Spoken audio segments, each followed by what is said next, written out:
Hello people, welcome और welcome back to my channel.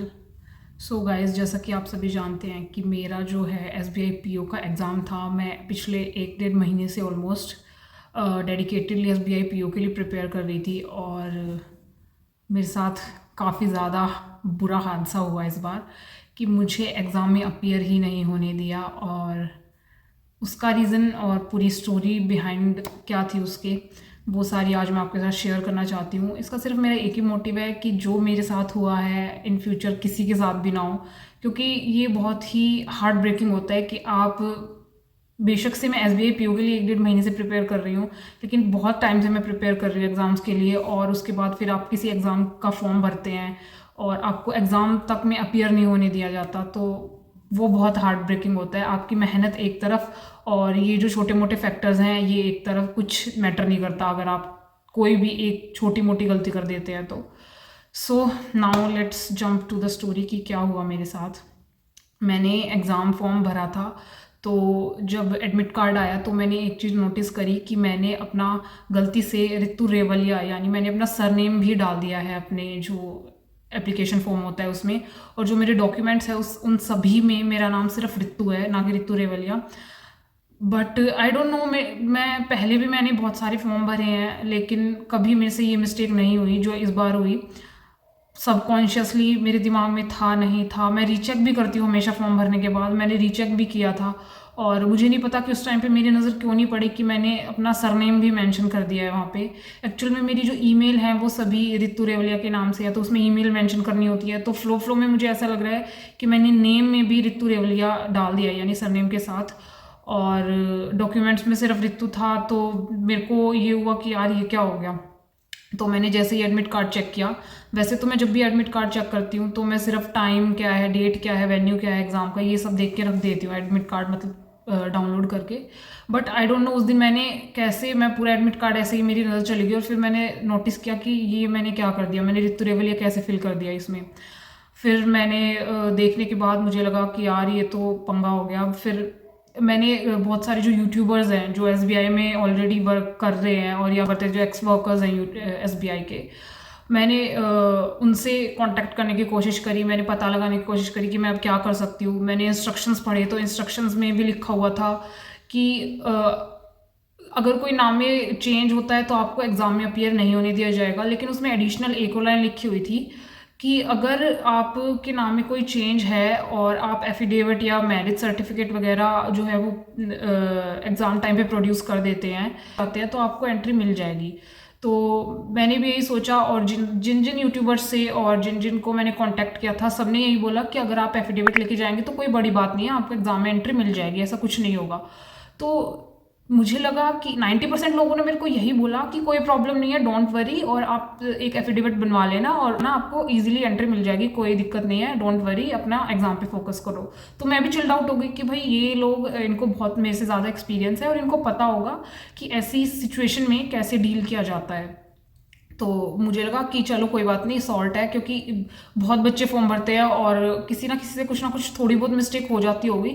तो इतनी छोटी मिस्टेक के लिए आई डोंट थिंक सो कि वो हर बच्चे को एग्ज़ाम में अपीयर नहीं होने देंगे। तो मेरे को 90% था कि हाँ एंट्री मिल जाएगी एग्ज़ाम में मुझे। बट बट मेरे पापा बोल रहे थे बार बार कि just prepare for the worst, कि अगर एंट्री नहीं भी मिलती है तो मेंटली अपने आप को प्रिपेयर कर लेना उस चीज़ के लिए कि कोई बात नहीं, एंट्री नहीं मिलेगी तो इट्स ओके, क्योंकि अब जो होना था वो तो हो ही गया। प्लस मैंने उनको आईबीपीएस की जो ऑफिशियल ईमेल आईडी थी वहाँ पे मैंने उनको मेल भी डाली कि मुझे ये प्रॉब्लम है, तो इसका क्या सॉल्यूशन है या फिर क्या करना चाहिए मुझे नेक्स्ट। बट उनका कोई मेल पे रिप्लाई नहीं आया। फिर मैंने नंबर ढूंढा स्पेशली उनका, तो मैंने उनके कॉल पे भी मैंने उनसे बात करी, तो उन्होंने बोला, मैंने उनको बताया कि मैंने ऐसे ऐसे एफिडेविट भी बनवा लिया है और क्या मुझे एंट्री मिल जाएगी एग्जामिनेशन में।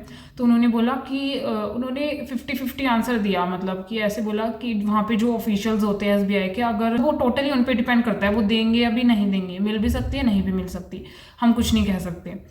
तो मुझे लगा कि चलो ठीक है, अभी जो भी है क्या कर सकते हैं। मैंने एफिडेविट वगैरह सब बनवा लिया और उसके बाद एग्ज़ाम डे के दिन हम जल्दी निकल गए काफ़ी, क्योंकि मुझे लगा कि कुछ ना कुछ तो प्रॉब्लम होगी, क्योंकि अगर एग्ज़ाम में एंट्री भी मिल जाएगी तो थोड़ी बहुत तो वो वेरिफिकेशन वगैरह बहुत कुछ करेंगे। तो मैंने अपने सारे डॉक्यूमेंट्स A to Z जो भी था पूरे पूरी जो मेरी डॉक्यूमेंट्स की फ़ाइल थी वो रख ली और जो मेन डॉक्यूमेंट्स होते हैं वो भी रख लिए। हम एग्ज़ाम डे के दिन पापा मेरे साथ गए, वैसे मैं अकेली चली जाती हूँ बट पापा मेरे साथ गए कि बाय चांस कुछ प्रॉब्लम होती है तो लाइक वो कुछ इधर उधर से कुछ अगर कुछ डॉक्यूमेंट्स वगैरह लाने पड़ेंगे तो वो मेरी हेल्प कर देंगे, मेरे को सपोर्ट करने के लिए इन शॉर्ट। तो मैं और पापा निकल गए और हम मेरी 6th को, यानी कल मेरा था एग्ज़ाम, 6th को 4th शिफ्ट थी मेरी, 3:30 पे हमें रिपोर्टिंग टाइम था। मैं 2:45 पे वहाँ पहुँच गई थी, यानी 45 मिनट्स पहले पहुँच गई थी। तो वहाँ पे जो गार्ड वगैरह घूम रहे थे तो मैंने सोचा कि एक बार इनसे भी कंफर्म कर लेती हूँ, क्योंकि दिल में तो ये रहता ही है ना कि यार क्या होगा, एंट्री मिलेगी नहीं मिलेगी। तो मैंने गार्ड तो नहीं थे लेकिन वो जो सेंटर इंचार्ज वगैरह होते हैं, तो मैंने उनसे पूछा कि सर एक्चुअल में मेरा ये प्रॉब्लम है और मैंने इसके लिए एफिडेविट भी बनवाया है, तो मेरे को एंट्री मिल जाएगी ना? तो उन्होंने बोला हाँ मिल जाएगी आपको एंट्री। तो मैं थोड़ी रिलैक्स हो गई कि चलो हाँ मुझे एंट्री मिल जाएगी। बट फिर जब मैंने एंटर किया तो वो जो वहाँ पे पहले चेकिंग करते हैं, आपका जो आईडी होती है और आपका एडमिट कार्ड होता है उससे क्रॉस चेक करते हैं कि आपका नाम सेम है कि नहीं। तो उन्होंने मेरे को बोला कि इसमें डिफरेंस है, तो मैंने उनको एफिडेविट दिखाया तो उन्होंने मेरे को सीधा जो एसबीआई के ऑफिशियल्स थे वहाँ पे भेज दिया कि जाओ उनसे बात करो। तो मैं वहाँ पे गई तो उन्होंने बोला कि अच्छा आपकी ये प्रॉब्लम है तो आप, वो उन्होंने सीधा ये बोल दिया मेरे को कि आप मेरे को कोई भी ऐसा डॉक्यूमेंट ला के दिखा दो कि जिससे प्रूव हो जाए कि रितु और रितु रेवलिया सेम है, क्योंकि एफिडेविट में मैंने यही लिखवा रखा था। और वो बस एक ही बात बोले जा रहे थे, उनको एफिडेविट से इतना कोई लेना देना नहीं था, उन्होंने इतना कुछ ध्यान से देखा भी नहीं। बट उन्होंने देख लिया कि हाँ एफिडेविट है मेरे पास। वो बस ये बोल रहे थे कि रितु रेवलिया सेम है, आप ये प्रूव कर दो, या तो आप अपना कोई डॉक्यूमेंट ला के दिखा दो जिसमें वो कोई भी हो सकता है, कॉलेज की आईडी हो, आप कुछ भी डॉक्यूमेंट लेके आओ ऐसा ऑफिशियल जिसमें रितु रेवलिया आपकी या तो मेंशन हो, तो मैं आपको जाने दूंगा अंदर। या फिर अपने पेरेंट्स की आईडी ला के दिखा दो मुझे जिसमें उनका सरनेम रेवलिया हो। तो अनफॉर्चुनेटली मेरी किसी भी आईडी में मेरा रेवलिया नहीं था, वो चाहे स्कूल की आईडी हो, कॉलेज की आईडी हो, शुरुआत से ही मेरा नाम रितु सारे डॉक्यूमेंट्स में ऑफिशियली है।